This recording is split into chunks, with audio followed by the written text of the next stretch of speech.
बिस्मिल्लाहिर्रहमानिर्रहीम अल्लाहुम्मा सल्ली अला मुहम्मद व आले मुहम्मद। ज़िबह करने का तरीक़ा हम गुज़श्ता गुफ्तगू में बयान कर चुके हैं कि जिसमें अहम नुक्ता यह है कि जो गर्दन की एक गिरह होती है, एक उभरी हुई जगह होती है, उसके नीचे से क्या काटना ज़रूरी है। अगर कोई भूल के क्या है उस गिरह के ऊपर से काट ले या थोड़ा ऊपर से काट ले भूल के, और उसे पता चल जाए कि भाई नीचे से काटना ज़रूरी है और गलती हो गई है, तो फिर उसके लिए ज़रूरी होगा कि वो दोबारा से क्या है नीचे से काट ले, अगर हैवान मरा नहीं है। अगर हैवान मर चुका है तो फिर वो आराम हो जाएगा, फिर इसके कोई तरीका हमारे पास नहीं है। इसके अलावा बहुत सारी शराइत हैं कि जिनका ख्याल रखना ज़रूरी है और रवायात में ये शराइत बयान हुई हैं, और आयतुल सिस्तानी ने जो इनका खुलासा बयान किया है कि 6 शराइत ऐसी हैं कि जो बहुत अहम हैं, जिनका ख्याल रखना ज़रूरी है। सबसे जो पहली शर्त और अहम शर्त यह है कि जिस छुरी से ज़िबह किया जा रहा हो वो खालिस लोहा होना चाहिए,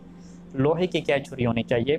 और यहाँ पे रवायात अहले बैत अलैहिस्सलाम में इस चीज़ की बड़े वजाहत से क्या है इस बात को बयान किया गया है कि लोहे की छुरी के बगैर वो जानवर हलाल नहीं होगा। देखिए मोमिन करम, हम ये कहते हैं कि भाई हैवान की गर्दन ही काटनी है, लोहे की छुरी से काटें या शीशे से काटें या किसी भी तरीके से काटें, तो ये लोहे की शर्त क्यों रखी गई है। तो हमारी जो ज़िम्मेदारी है वो आइम्मा अलैहिस्सलाम के फ़रामीन के मुताबिक चलना है। और अगर आप वसाइल शिया में चले जाएँ तो वहाँ पे जब ज़िबह की बहस शुरू होती है तो सबसे जो पहला बाब साहिब वसाइल ने बांधा है वो यही बाब बांधा है कि ला यजूज़ु तज़कियतु ज़बीहत बग़ैर अल-हदीद, के बग़ैर लोहे के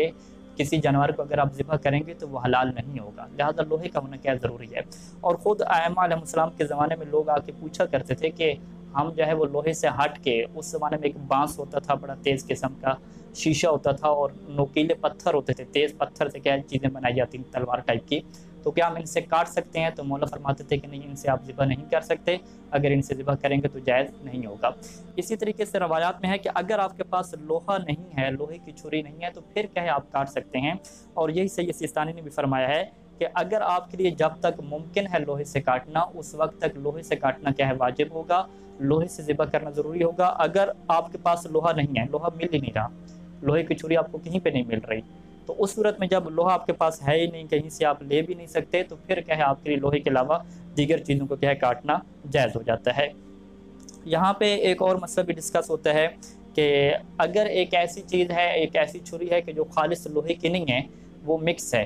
यानी स्टील भी उसके अंदर मौजूद है, लोहा भी मौजूद है, तो फिर क्या करेंगे। यानी फिर आप कहेंगे कि चलो लोहा तो उसके अंदर मौजूद है कम अज़ कम, लेकिन सैयद सिस्तानी ये फरमाते हैं कि एहतियात वाजिब के तौर पे ये दुरुस्त नहीं है। और इसमें इश्काल है कि आप एक ऐसी छुरी से ज़िबह करें कि जो मिक्स अप है, कि जिसके अंदर लोहा भी है और स्टील भी है। और फिर फरमाते हैं कि मज़ीद इसमें ज़्यादा इश्काल पैदा हो जाता है और दुरुस्त नहीं होगा कि अगर छुरी तो लोहे की है, लेकिन उसके ऊपर जो तह चढ़ाई गई है, जो उसके ऊपर एक जो है वो रंग किया गया है, वो किस चीज़ का है, वो स्टील का है, यानी स्टील के ऊपर तह चढ़ी हुई है और छुरी असल लोहे की है, तो ये भी क्या एहतियात वाजिब के तौर पे दुरुस्त नहीं है। और इसके अलावा 2 चीज़ें ऐसी बयान हुई हैं कि जिसे हम कहते हैं हड्डी और दांत। अगर कोई छुरी हड्डी और दांत से बनाई गई है और अगरचे आपके पास जो है वो लोहा नहीं है, तो जो हड्डी और दांत से बनाई गई चीज़ है, इससे एहतियात वाजिब के तौर पे ज़िबह करना दुरुस्त नहीं है और जानवर क्या है वो हलाल नहीं होगा। तो लिहाजा ये शर्त है, इस शर्त का ख्याल रखना भी बहुत अहम है। अस्सलामु अलैकुम व रहमतुल्लाहि व बरकातुहू।